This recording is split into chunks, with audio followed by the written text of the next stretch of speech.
Hello welcome back everyone. स्वागत है दोस्तों एक बार फिर से आपका। ओके सो आज बात करने वाले, जैसे कि आप सबको पता है यार, एनसीईआरटी सीरीज की ये खास बात है कि इसमें मोस्ट सिलेक्टेड क्वेश्चंस ही हम डिस्कस करते हैं जो एनसीईआरटी से आने के 100% चांस होते हैं। ओके तो आज बात करेंगे रे ऑप्टिक्स के कुछ बेहतरीन से न्यूमेरिकल प्रॉब्लम की जो हमने सेलेक्ट किया आपके वास्ते, और उम्मीद करता हूं जितने भी 2 लेक्चर आपके पास जा चुके हैं उनका आपने यूज करा होगा, बढ़िया तरीके से आप उनकी प्रैक्टिस कर भी रहे होंगे। मतलब वहां से अगर क्वेश्चन एज इट इज डिक्टो आया तो आप उनको सॉल्व कर सकते हैं। ओके तो ज्यादा टाइम वेस्ट ना करते हुए जल्दी से स्टार्ट करते हैं आज का अपना ये मिशन, मतलब आज की कहानी मेरी जुबानी। ओके क्वेश्चन नंबर 1 है आपके पास। देखो क्वेश्चन आपको बहुत ध्यान से पढ़ना होता है, बहुत बेसिक से क्वेश्चंस हैं, बहुत टिपिकल बिल्कुल भी नहीं है, बस आपने थोड़ा सा दिमाग लगाना है, थोड़ा सा ध्यान से उसको पढ़ लेना है। राइट सो क्वेश्चन 1 में दिया है light from a point source in air falls on a spherical glass surface. एक आपके पास ऐसा कोई स्फेरिकल और बाहर आप मान लो एयर, और इस ग्लास सरफेस का रिफ्रैक्टिव इंडेक्स आपको दोस्तों दे रखा है दैट इज 1.5, और इसकी जो रेडियस ऑफ कर्वेचर है दैट इज 20 सेंटीमीटर ये दे रखी है। तो कहीं यहां से लाइट आएगी, मान ले कोई पॉइंट सोर्स है, ऐसे मान लो यहां पे जाएगी, तो ये जो सरफेस आप मान के चलोगे दैट इज, देख लो है ना, ये स्फेरिकल सरफेस है, बाहर से देखने पे कॉन्वेक्स टाइप का है कि नहीं, कॉन्वेक्स, और इसका जो सेंटर होगा वो कहीं यहाँ पे होगा अंदर, मतलब जो रेडियस है उसकी अंदर की तरफ है जिधर को रे जा रही है। ठीक है, इतना आपको समझ में आ गया। The distance of point light source from the glass surface is 100 centimetre. मतलब यहाँ पे वो सोर्स है लेट्स सी, और यहाँ से डिस्टेंस जो है वो 100 सेंटीमीटर है, मतलब u की वैल्यू आपको दे दी है बॉस। उसने बोला है कि at what position the image is formed.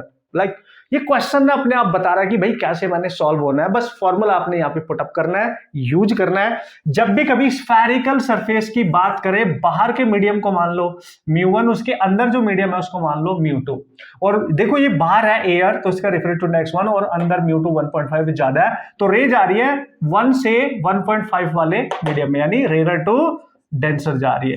तो रेयर टू डेंसर जा रही है और स्फेरिकल सरफेस है, तो स्फेरिकल सरफेस के थ्रू जब रिफ्रैक्शन होता था तो कौन सा रिलेशन यूज करते थे, याद करो। आप यूज करेंगे μ2 over v minus μ1 over u is equal to μ2 minus μ1 over r। बात समझ में आई कि नहीं? All the values are given in the question, you just put the values। देखो एक बार कंडीशन समझ में आ गई ना, फिर तो वैल्यू पुट करनी है, क्वेश्चन सॉल्व करना मतलब कैलकुलेशन करनी है छोटी छोटी प्यारी प्यारी। ओके अब देखो μ2 किसको मानना है, जो डेंसर वाला है ये वाला, और μ1 किसको मानना है, जो रेयर है, क्योंकि लाइट जा रही है रेयर टू डेंसर। तो यहाँ पे वैल्यू पुट करेंगे 1.5, v हमें निकालना है कि इसकी जो इमेज बनेगी ना पॉइंट सोर्स की, इस स्फेरिकल सरफेस के थ्रू रिफ्रैक्शन जो हो रहा है वो कहाँ बनेगी, तो v निकालना है बॉस। और μ1 की वैल्यू कितनी है सर, 1, और u कितना है सर, देखो रे जा रही है इधर और ग्लास के सामने ऑब्जेक्ट है, तो u की वैल्यू नेगेटिव आ जाएगी, नेगेटिव, ये तो आपको पता ही है साइन कन्वेंशन। और μ2 1.5 माइनस 1 और रेडियस है 20। रेडियस 20 पॉजिटिव क्यों है, क्योंकि जिधर रे जा रही है उधर ही रेडियस है अंदर की तरफ, ना कि इसके सामने, इसलिए हमने पॉजिटिव लिया। राइट बस यार पुट कर लो, तो कोई टेंशन ही नहीं है। तो ये माइनस माइनस प्लस हो जाएगा, तो 1/100 आ गया, और इधर बचेगा 0.5/20। ठीक है, इसको इधर लेके जाओ तो ये बच जाएगा 1.5/v इक्वल टू, ये 5 और ये कैंसिल कर दो आप, देखो पता है कितना हो रहा है, 5/200 हो रहा है, और माइनस 1/100 हो रहा है। एलसीएम ले लेंगे आप 200, ये हो गया 5, माइनस यहाँ से आ जाएगा 2, तो दिस इज 1.5/v। एंड क्या बात कर रहे हो, तो हम कर ही लेंगे, तो ये आ गया 3/200। नाउ यू कैन सी, इसे कैंसिल, तो v आ गया आई थिंक 100 सेंटीमीटर। तो जो डिस्टेंस है इमेज की वो आप देख सकते हो दैट इज 100 सेंटीमीटर। यही आ रहा है ना, यही आ रहा है, देखो इससे कैंसिल हो जाएगा, 5 का इसमें मल्टीप्लाई हो जाएगा 0.5 का, तो यही आएगा 100 सेंटीमीटर पे आपकी कहीं ना कहीं इमेज बनती हुई दिखाई देगी। कमाल है कि नहीं? छोटे से है भाई, जो एनसीईआरटी से क्वेश्चन आएंगे ना इसी तरीके से आते हैं, बस आपने पहचानना है, कंडीशन को अप्लाई करने अपने कॉन्सेप्ट, अपने formula, then after you can solve the problem. आगे चले question number 2। Okay so question number 2 की बात करते हैं, देखते हैं क्या उसकी खास बात और किस तरीके से इजीली हम उसको क्रैक कर सकते हैं। ठीक है, उसने बोला there is a magician during a show makes a glass lens. एक मैजिशियन है जो अपना शो कर रहा है भाई, और एक ग्लास का लेंस बना देता है, और ठीक है ग्लास लेंस बना देता है, ऐसे बोल रहा है जस्ट उसने, ठीक है, जिसका रिफ्रैक्टिव इंडेक्स दे रखा है 1.47, बाकी कुछ भी नहीं दिया है। ठीक है, disappear in A trough of liquid, है ना, है ना, disappear in A trough of liquid, मतलब अगर इसको किसी पर्टिकुलर लिक्विड में आप रख रहे हो तो ये दिखाई देना बंद हो जाता है। मैजिशियन है भाई, ये लेंस ही दिखाई देना बंद हो जा रहा है, ठीक है। सो what is the refractive index of the liquid, तो जिस लिक्विड में इस लेंस को उसने रखा और वो दिखना बंद हो गया, उस लिक्विड का रिफ्रैक्टिव इंडेक्स निकालना है। देखो है ना कमाल की चीज, ठीक है। फिर ये भी बताना क्या वो लिक्विड वाटर हो सकता है, क्या वो वाटर हो सकता है, ये भी बताना है, राइट। तो चलो देख लेते हैं। देखो भाई, चूंकि ये लेंस है, कौन से लेंस की बात करी है उसने, ग्लास लेंस है, जस्ट हमने ऐसे मान लिया, ठीक है। हमने मान लिया भाई इस टाइप का ग्लास लेंस है, ठीक है। तो इसका ये रेडियस ऑफ कर्वेचर है, इसको R1 मान लो, और इसका रेडियस ऑफ कर्वेचर R2, क्योंकि रिफ्रैक्टिव इंडेक्स दे रखे है, और उसकी जो फोकल लेंथ है वो f मान लो। हमें पता है जब किसी भी लेंस का रिफ्रैक्टिव इंडेक्स गिवन होता है तो हम उसकी जो भी वैल्यू कैलकुलेट करेंगे by using lens maker formula, okay. तो हम यहाँ पे यूज करेंगे 1/f म्यू। लाइट कहां से जाएगी, बाहर से, और बाहर क्या है, बाहर तो कोई लिक्विड है भाई जिसमें इसको रख दिया है, इसमें है ना, ये लिक्विड है, तो बाहर एयर नहीं है, बाहर है कोई लिक्विड, ठीक है, क्योंकि लिक्विड में रखने से डिसअपियर हो रहा है, राइट।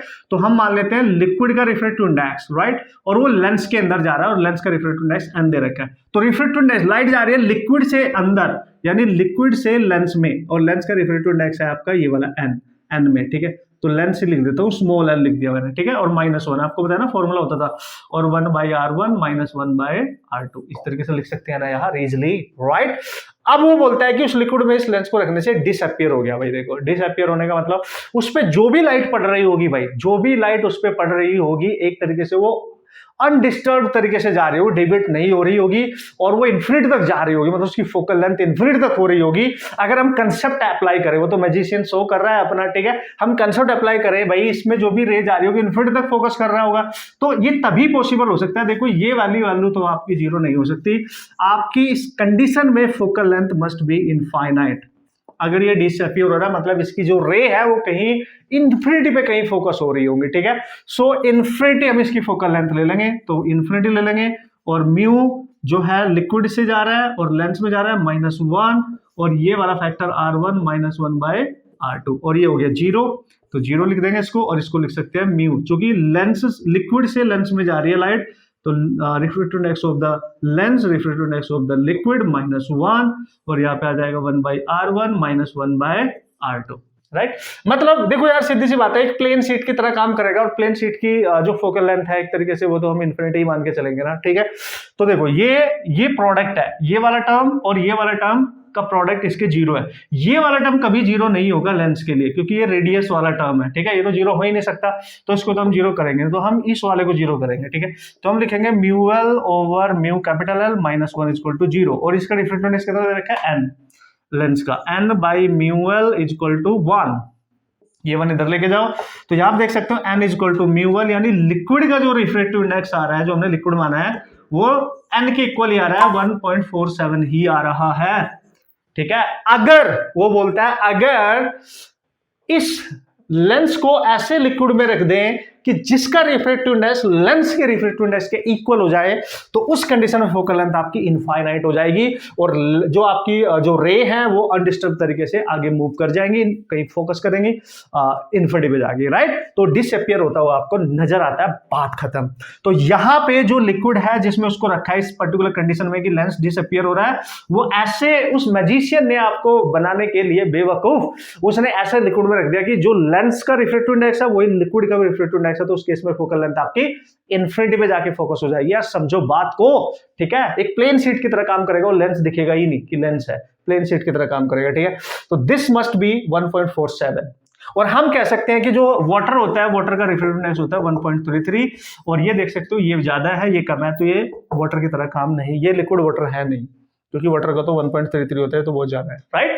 तो दिस इज अमेजिंग क्वेश्चन, ठीक है। तो ऐसे क्वेश्चंस भी आ जाते हैं, तो आपने बिल्कुल तैयार रहना है मेंटली एकदम मस्त तरीके से क्वेश्चन को सॉल्व करने के लिए। अब चलते हैं question number 3। Okay, so here we go, and this is the next question. Awesome question हमें डिक्टो रिपीट आने के लिए आ भी चुका है, फिर से आने के लिए इंपॉर्टेंट माना जाएगा आपके एग्जाम के लिए। नीट में नहीं आया, पर जेईई में इस टाइप का क्वेश्चन ऑलरेडी आ चुका है, वेरी इंपॉर्टेंट एनसीईआरटी की problem. Final position of the image formed by the lens combination. तो देखो यार 3 लेंस दे रखी है आपको, समझना भाई, इजी है, वैसे तो इजी है, बस स्टेप बाय स्टेप चलेंगे। पहला लेंस, ठीक है, कॉन्वेक्स टाइप का, और दूसरा लेंस ये प्लेनो कॉनकेव टाइप का, और तीसरा लेंस आपका ये रहा और इसके सामने एक ऑब्जेक्ट रहा, इसके सामने एक ऑब्जेक्ट है और ऑब्जेक्ट इस पहले लेंस से कितने डिस्टेंस पे है 30 सेंटीमीटर। फर्स्ट लेंस की फोकल लेंथ दे रखी है 10 सेंटीमीटर और इसको ना ऊपर लिख देता हूं मैं, ठीक है। इसकी फोकल लेंथ है 10 सेंटीमीटर, राइट, और इस वाले की है -10 सेंटीमीटर और इस वाले की है 30 सेंटीमीटर, ठीक है। इन दोनों के बीच में जो डिस्टेंस है दिस इज 5 सेंटीमीटर, इन दोनों के बीच में जो डिस्टेंस है दैट इज 10 सेंटीमीटर, ओके। अब हमारे से क्या पूछ रहा है कि बताओ इस लेंस कॉम्बिनेशन से जो ऑब्जेक्ट की फाइनल इमेज बनेगी वो कहां बनेगी। We have to calculate the distance of final image formed by this combination. तो उसको लेंस 1 मानो, लेंस 2 मानो, लेंस 3। तो सबसे पहले लेंस फॉर्मूला यूज करो लेंस 1 के लिए। स्टेप देखना इसका है ना, यूजिंग, ठीक है, lens formula for Lenz 1। Step by step आगे बढ़ना आप, ठीक है, step by step, step by step, easy हो जाएगा। तो हम ये देखना चाहते हैं ये जो ऑब्जेक्ट है चूंकि इसके सामने है तो इस ये वाला कहां पे बनाएगा। तो देखो भाई लेंस फॉर्मूला होता है 1/f 1/v - 1/u। Focal length दे रखी है इसकी 10 और कॉन्वेक्स लेंस है तो पॉजिटिव होती है। v निकालना है, इसको v1 मान लेंगे। u इसका दे रखा है इसके सामने तो -30 मान लेंगे, राइट। तो 1/10 ये माइनस माइनस प्लस इधर आके माइनस का हो जाएगा, ये हो जाएगा 1/v1। एलसीएम ले लेना 30, 3 - 1 दैट इज 1/v1 टू 15, यानी v1 आ गया 15 सेंटीमीटर पॉजिटिव।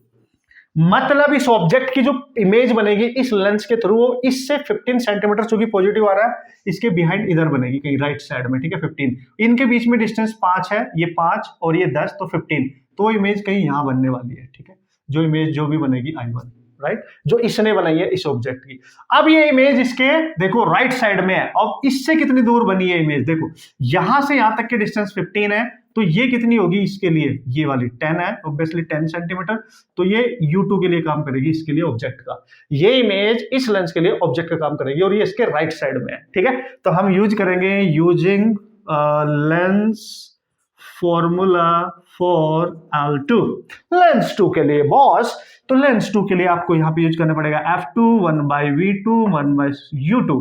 तो f2 कितनी है उसकी फोकल लेंथ, नेगेटिव में दे रखी है तो नेगेटिव लेंगे ना भाई, v2 निकालना है। u कितना है उसका u, चूंकि इसका जो इसके लिए जो ऑब्जेक्ट है वो इसके राइट साइड में है ना कि इधर है, ठीक है, तो वो पॉजिटिव लेंगे, ठीक है, रे भी उधर ही जा रही है ना, तो 10 पॉजिटिव लेंगे, इसको इधर लेके आओ तो 1/-10 और इधर आके 1/10 हो जाएगा, 1/v2 हो जाएगा। आप देख सकते हो तो कैंसिल हो गया, यानी कैंसिल होने के बाद ये 0 हो गया, ये बन गया 1/v2, तो इसको आप लिख सकते हो v2 = 1/0 दैट इज इनफाइनाइट।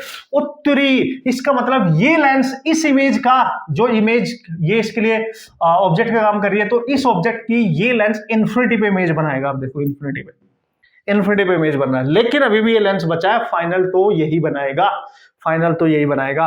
तो फाइनल निकालने के लिए यूजिंग देखो लेंस फॉर्मूला, देखो लेंस फॉर्मूले का यूज करना बस आपको आना चाहिए मस्त तरीके से, है ना, for L3।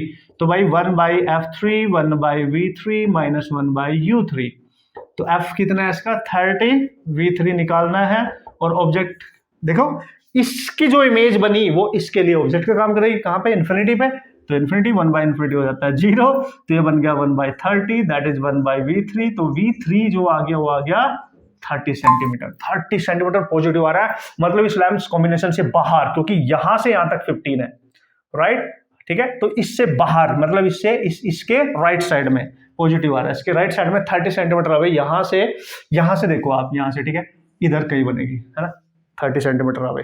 So this is the use of this type of concept कि आप आराम से क्वेश्चन सॉल्व कर सकते हैं, बढ़िया तरीके से मचा सकते हैं, ठीक है। तो कहानी समझ में आ रही है भाई, कैसे क्वेश्चन है, कैसे डील करना है इजीली, बस प्रोसेस आपको करना चाहिए, साइन कन्वेंशन फॉर्मूला आपको कंसेप्ट पता होना चाहिए, बेहतरीन तरीके से you can solve the problem.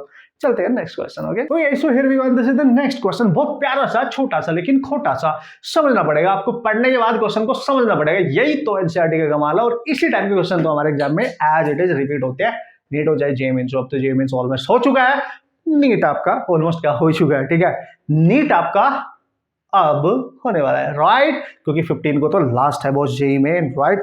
तो देखो, what focal length should the reading spectacles have for a person for whom the least distance of distinct vision is 50 centimeter? वो पूछ रहा है कि what focal length should the reading spectacles, जो reading spectacle glass होते हैं आपके, उनकी क्या फोकल लेंथ होनी चाहिए, उनकी क्या फोकल लेंथ होनी चाहिए उस इंसान के लिए जिसका least distance of distinct vision 50 centimetre है, मतलब उसकी इमेज 50 सेंटीमीटर के लिए वो बात कर रहा है। तो नॉर्मली वो वी की बात कर रहा है, वी दे दिया उसने, 50 सेंटीमीटर तक उसको दिखाई देनी चाहिए, राइट। नॉर्मल जो आई होती है उसके लिए जो लीस्ट डिस्टेंस होता है ऑब्जेक्ट होना चाहिए 25 सेंटीमीटर पे। बात समझो आप, ठीक है, बात समझो आप, ठीक है। तो हम यहाँ पे एक तरीके से लेंस फॉर्मूला यूज कर सकते हैं डायरेक्ट। तो 1/f is equal to 1/v minus 1/u, और ये दोनों लीस्ट डिस्टेंस है तो दोनों सामने है, लेंस के सामने रखो इसको, ठीक है। इसको भी और इसको भी लीस्ट डिस्टेंस की बात कर रहा है, कहां पे रखो, लेंस के सामने, ऐसे।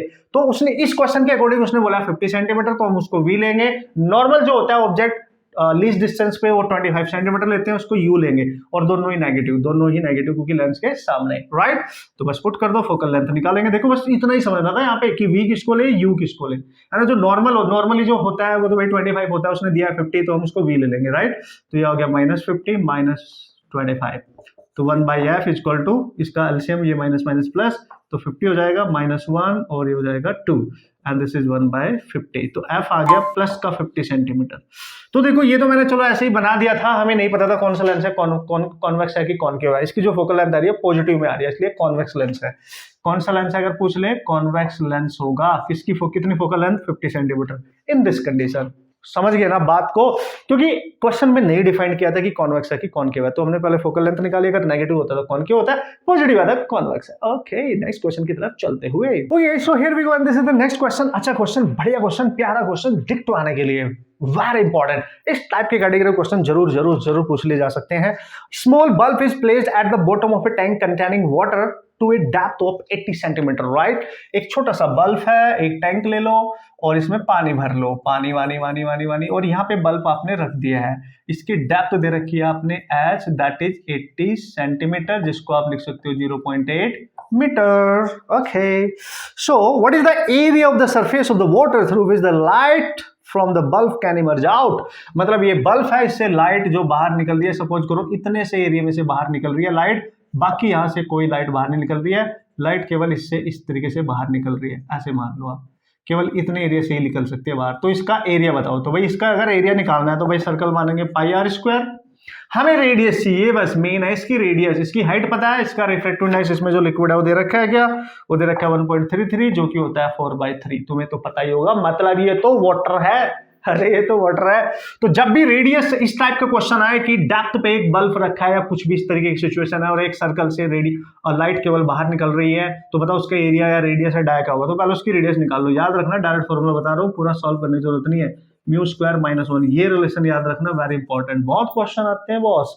H is the depth, mu the refractive index जो गिवन है, रेडियस निकाल लो, यहाँ पर कर दो, आंसर आ जाएगा।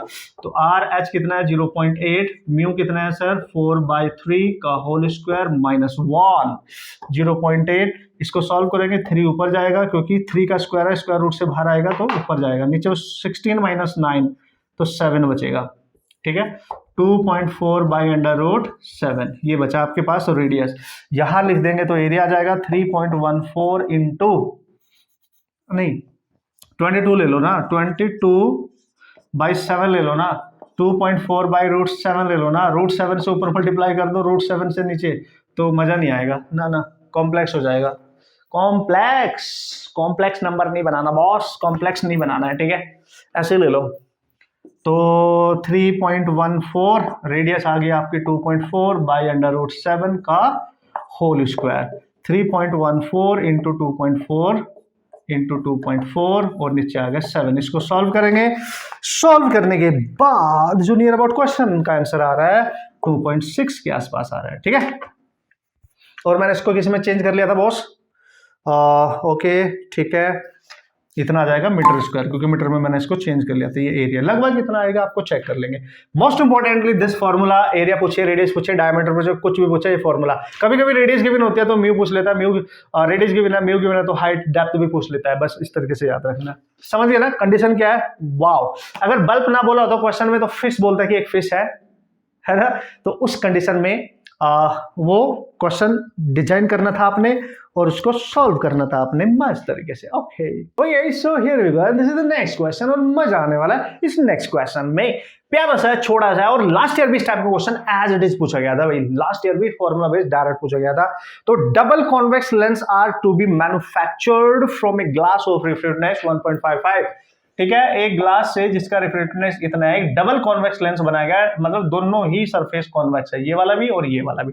रिफ्रेक्टिवनेस उसका दे दिया है with both faces of the same radius of curvature. इस फेस की रेडियस भी सेम, इसकी भी सेम। इस फेस को 1 मान लो, उसको 2, तो उसकी रेडियस को R1 मान लेंगे, इसको R2 मान लेंगे। क्या बात कर रहे हो? What is the radius of curvature required if the focal length is to be 20 centimetre. अगर इसकी फोकल लेंथ 20 सेंटीमीटर है तो बताओ उसकी रेडियस ऑफ कर्वेचर कितना होगा?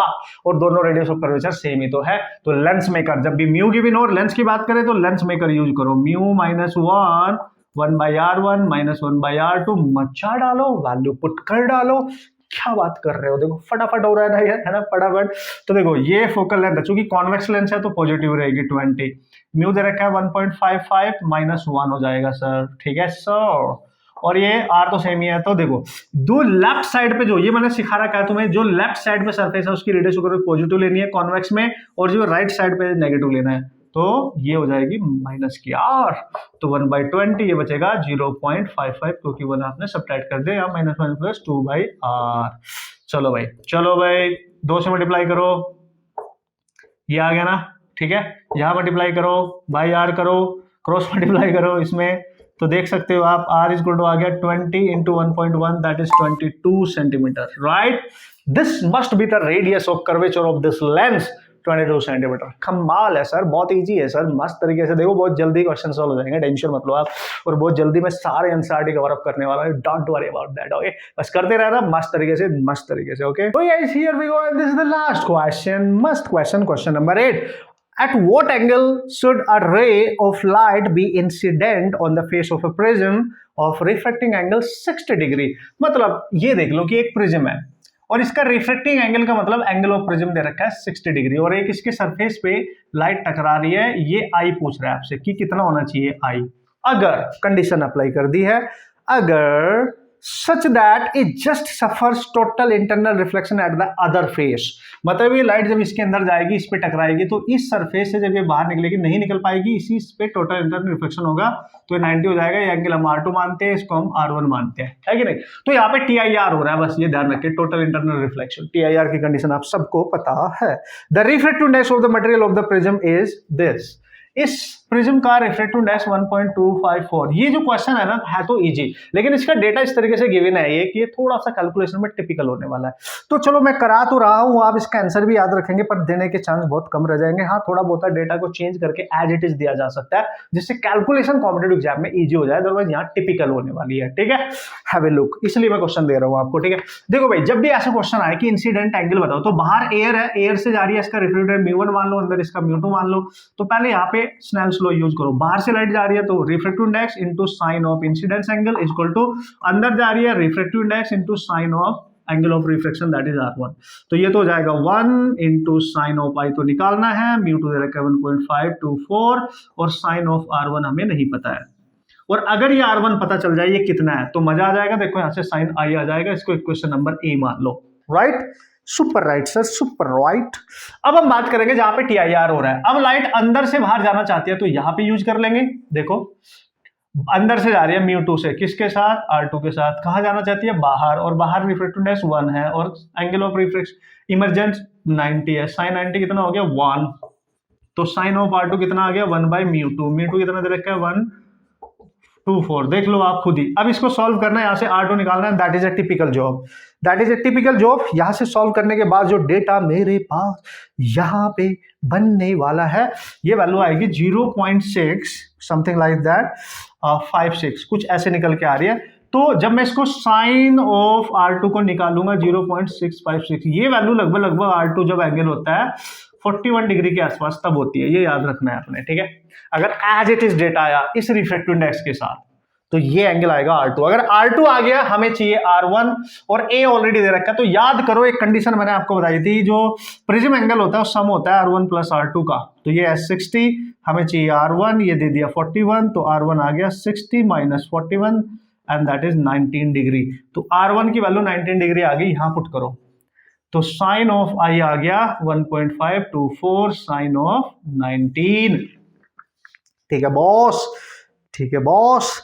ये 0.496 के ये पूरा प्रोडक्ट, ये पूरा जब इसकी वैल्यू पुट करोगे और इसकी 0.496 के आसपास आएगा। जब इसको सॉल्व करोगे तो I की वैल्यू लगभग यहां से जो निकल के आ रही है बॉस 29.75 डिग्री। इतना लगभग आपका 30 के आसपास ही मान के चलो। ऐसे ऑप्शन में दे देगा कि भाई 30 डिग्री, अगर ये नहीं दिया तो देखो थोड़ा सा कैलकुलेशन में टिपिकल है ना। हाँ, अब वो इसको अगर आसान बनाना चाहे तो रिफ्लेक्टिव इंडेक्स ऐसा देगा जैसे 1.5 भी दे दिया, जिससे सॉल्व करना थोड़ा आसान हो जाए, या कुछ और दे दिया जिससे और आसान हो जाए। ठीक है, बट कंसेप्ट ये समझ में आ गया हमें इसके थ्रू। हमारा मेन मुद्दा तो यही था। ठीक है, अब एक असर्शन रीजन का क्वेश्चन मैं यहाँ डिस्कस करने वाला हूँ और एक मैचिंग प्रॉब्लम का क्वेश्चन भी डिस्कस करने वाला हूँ। मजा आने वाला है मस्त तरीके से। एनसीईआरटी के सारे पॉसिबल क्वेश्चन मैंने रे ऑप्टिक्स से डिस्कस कर लिए, जिस टाइप के आ सकते हैं। प्रैक्टिस कर लेना बढ़िया तरीके से बॉस। इजी थे, देख लो इजी थे, राइट हो गया। इसी here we go and this is the first assertion reason question. एक ही डिस्कस करूंगा, आइडिया आपको लग जाएगा बॉस। ठीक है, मजा आएगा। ठीक है, क्वेश्चन में बोला है, देखो असर्शन में बोला है the formula connecting you V F for a spherical mirror is valid only for the mirrors. ठीक है, valid only for the mirrors whose sizes are very small compared to their radius of curvature। मतलब जो mirror होते हैं ना spherical जो mirror है ना आपके पास, आप क्वेश्चन का असर्शन पढ़ सकते हैं, राइट। तो इनका फॉर्मूला होता है भाई देखो 1/v प्लस 1/u। तो ये जो है फोकल लेंथ v और u, ठीक है, इनके बारे में बात कर रहा है कि भाई ये तभी वैलिड होता है जब जिनका साइज जो होता है ना, जिन मिरर का जो साइज होता है वो वेरी स्मॉल होता है as compare to their radius of curvature. ठीक है, जो मिरर का जो साइज होता है उनकी रेडियस ऑफ जो कर्वेचर है उसके कंपैरेटिवली जो बहुत स्मॉल होता है। बिल्कुल सही है ये, बिल्कुल सही है ये, करेक्ट। ठीक है, आप इसको क्या मानेंगे, करेक्ट है, तभी वैलिड होता है ये वाला formula, right, as compare to radius of curvature. जब स्फेरिकल जो मिरर्स आप यहाँ पे यूज कर रहे हो, ठीक है, उनका जो साइज होगा वो वेरी स्मॉल होगा, राइट। रीजन क्या दिया है, law of reflection are strictly valid for plane surfaces. नहीं, ये तो गलत हो गया पढ़ते ही। जो उसका रीजन है उसने बोला स्ट्रिक्टली वैलिड, है ना, उसने बोला laws of reflection are strictly valid for plane surfaces but not for the large spherical surfaces. नहीं, ये गलत है, ये गलत है, क्योंकि ये किसी भी टाइप के सरफेस के लिए वैलिड होता है रिफ्लेक्शन लॉ। तो ये तो आपको पता है, आपने पढ़ भी रखा है। तो assertion is correct, reason is not correct, right, this is not correct. So here we go, और इस तरीके से आपने बताना है। तो यही होगा, यानी assertion is correct true but reason is false, ऐसे आपने बताना है। ठीक है, तो this is your assertion reason question. अब चलते हैं, एक मैचिंग बहुत बढ़िया सी प्रॉब्लम है, मजा आ जाएगा। तो ये इसको मैचिंग प्रॉब्लम है, ऑसम प्रॉब्लम है, इसमें कोई शक नहीं है, और इसके थ्रू एक बेहतरीन सा कंसेप्ट भी रिवाइज हो जाएगा। उसने बोला है कॉलम 1 में कॉम्बिनेशन ऑफ लेंसेज दे रखे हैं, दोनों लेंस कॉन्वेक्स हैं, दोनों प्लेनो कॉन्केव हैं। अब नो प्लेनो कॉन्वेक्स हैं, एक प्लेन है एक कॉन्वेक्स है, इसमें दोनों प्लेनो कॉन्केव है, इसमें एक कॉन्वेक्स है एक कॉन्केव है, राइट। तो उसने बोला है कॉलम 2 में उसने बोला है कि इनका जो कॉम्बिनेशन फोकल लेंथ होगा वो निकालना है, वो मैच कराना है। रिफ्लेक्टिव इंडेक्स इसका दे रखा है 1.5, और हर लेंस का जो सरफेस है उसकी रेडियस ऑफ कर्वेचर सेम दे रखी है। क्वेश्चन को आप बहुत ध्यान से पढ़ लेंगे, ठीक है। तो कॉम्बिनेशन हमें कैलकुलेट करना है, रेडियस ऑफ कर्वेचर वगैरह भी सेम दे रखी है। ओके, तो फोकल लेंथ की बात कर रहा है, बस सीधी सी बात है, कॉम्बिनेशन 2 लेंसेज का है, ठीक है, 2 लेंसेज का कॉम्बिनेशन है, तो focal length of combination match करा लेना है। तो सबसे पहले ये लेंस L1 है, ये L2 है, इसकी रेडियस भी R, इसकी भी R, इसकी भी R, इसकी भी R, तो इसकी फोकल लेंथ F1 मान लो, F2। तो नेट जब दो लेंस, दो क्या बहुत सारे लेंस अगर कॉम्बिनेशन में होते हैं तो नेट फोकल लेंथ कैसे निकालते हैं, 1/f1 plus 1/f2 plus 1/f3 and so on, ऐसे ही तो कैलकुलेट करते हैं, क्योंकि 2 ही हैं तो 2 तक ले लेंगे ना। तो पहले f1 निकालो, देखो लेंस मेकर का यूज करके, तो mu minus 1 over 1/r1 minus 1/r2, तो म्यू कितना है 1.5 माइनस 1, तो ये कितना आएगा 1/r। चूंकि कॉन्वेक्स लेंस है, ये वाला पॉजिटिव और लेफ्ट वाला राइट वाला नेगेटिव, तो ये वाला नेगेटिव हो जाएगा, तो यहाँ 0.5 बचेगा और यहाँ पे आ जाएगा 2/r। तो आप देख सकते हैं यहाँ पे बचेगा, इससे कैंसिल हो गया, देखो ये 1 आएगा, तो दिस इज 1/r। तो f1 आ गया आपका 1r केवल, ठीक है, f1। तो F2 भी यानी इसकी फोकल लेंथ भी तो R की इक्वल आएगी। तो टोटल कितनी आएगी इस कॉम्बिनेशन की टोटल फोकल लेंथ इस कॉम्बिनेशन की 1/f1 यानी वो तो R के इक्वल आई है, ये भी R के, तो 2/r। इसका रिवर्स करो तो F इक्वलेंट आ जाएगी R/2, ये आएगी। मैच करा लो, पहला मैच हो गया, मैच करा लो यार। तो ए का जो मैचिंग जा रहा है वो क्यू पे जा रहा है, दिख रहा है आपको, क्यू पे जा रहा है, ए का मैचिंग क्यू पे जा रहा। एक और मैच करा लो, आपको क्वेश्चन बन जाएगा, ठीक है, ज्यादा सारे सॉल्व करने की जरूरत नहीं पड़ेगी। अब इसका निकालो, देखो इसके सरफेस को मान लो R1, इसको मान लो R2। जैसे ये है R1, लेफ्ट वाला R1 मानो और ये वाला R2, ये लेंस 1 लेंस 2, ठीक है। एक और मैच करा लेते हैं। तो इसके सरफेस, ये तो प्लेन है, इसकी रेडियस तो इनफाइनाइट होगी, ये तो पता ही है, और इसकी रेडियस हम r मानेंगे, ठीक है। तो 1/f1 निकाल लेते हैं, μ-1 यानी 1.5, वो तो सेम ही रहेगा। पहली रेडियस है इनफाइनाइट, दूसरी रेडियस, दूसरा सरफेस जो है वो लेफ्ट में है, सॉरी राइट में है, तो उसकी R2 जो रेडियस है वो नेगेटिव होगी, तो माइनस की R, तो 1/f1, यहाँ बचेगा 0.5 और यहाँ बचेगा प्लस 1/r, जिसको आप लिख सकते हो 0.5 यानी 1/2 यानी 1/2r। इसका उल्टा कर दो तो f1 आ गई 2r। तो f1 की वैल्यू अगर 2r है तो इसकी भी 2r ही तो होगी। अरे इसकी भी तो 2r ही आएगी, समझो बात को, है कि नहीं। सॉल्व करने की जरूरत नहीं है क्योंकि प्लेन और कॉन्वेक्स ही है दोनों। तो जब फोकल लेंथ का इक्विवेलेंट निकालोगे इसमें, इस केस में, तो आएगा 1/f1 प्लस 1/f2। इस वाले केस में इक्विवेलेंट जब निकालेंगे तो ये आ जाएगा बॉस 1/2r प्लस 1/2r यानी 2/2r, राइट। तो 2 से 2 से कैंसिल, F इक्वलेंट आ गया, this is R।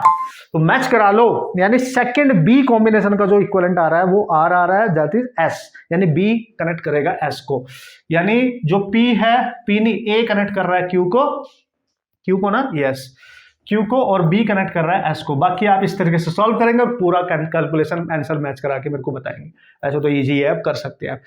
Lens maker फॉर्मूले का आप यूज करें, कॉम्बिनेशन निकालने के लिए आप नेट फॉर्मूला यूज कर रहे हैं, और 2 मैंने मैच करा के दिखा दिया, तीसरा चौथा आपने मैच करा लेना है।